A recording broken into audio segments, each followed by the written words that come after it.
అయినా మీరు ఫంక్షన్ దగ్గర ఉండకుండా ఇక్కడికి ఎందుకు వచ్చారు? ఇటొచ్చానని మీతో ఎవరు చెప్పారు? అడవిలో కట్టెలు కొట్టుకోవడానికి వచ్చిన మా నూరి వాళ్ళు చెప్పారు. అయినా నువ్వు ఫంక్షన్ దగ్గర ఉండకుండా కోట వైపు ఎందుకమ్మా వచ్చావు? ఏదో కారణం లేకుండా నువ్వు చిలకమ్మ నాగమ్మలని వెంట వేసుకుని రావు. ఏం జరిగిందో చెప్పు. చిలకమ్మ నాగమ్మలు కోట వైపు వెళ్తున్నాయని జగన్నాథం తాతయ్య గారు మాయతో చెప్పడం నేను విన్నాను. అంతకు ముందే తాళపత్రాలలో వీటికి ప్రమాదం ఉందని చదివాను.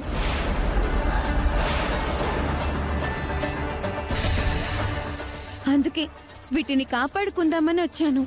సరైన సమయంలో అమ్మవారి సహాయంతో ఇవి కోటలోకి వెళ్లకుండా కాపాడుకున్నాను. నేను రాకపోయుంటే రెండు వశీకర మంత్ర బలానికి బలైపోయుండేవి.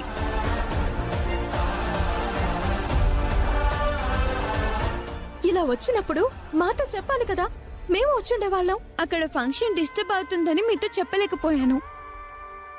నీ క్షేమం కంటే ఫంక్షన్ మాకు ముఖ్యమేం కాదమ్మా.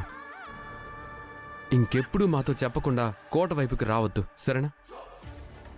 అవునమ్మా, అన్ని రోజులు ఒకలా ఉండవు కదా. వశీకర మన మీద పగతో రగిలిపోతూ ఉంది. ఏదో ఒక రోజు మనల్ని ఇబ్బంది పెట్టే అవకాశం దానికి రావచ్చు కదా. అందుకే మన జాగ్రత్తల్లో మనం ఉండాలి. సరే అమ్మా, ఇంకెప్పుడు మీతో చెప్పకుండా ఇలా చెయ్యంలే. మీరు కూడా జాగ్రత్తగా ఉండండి.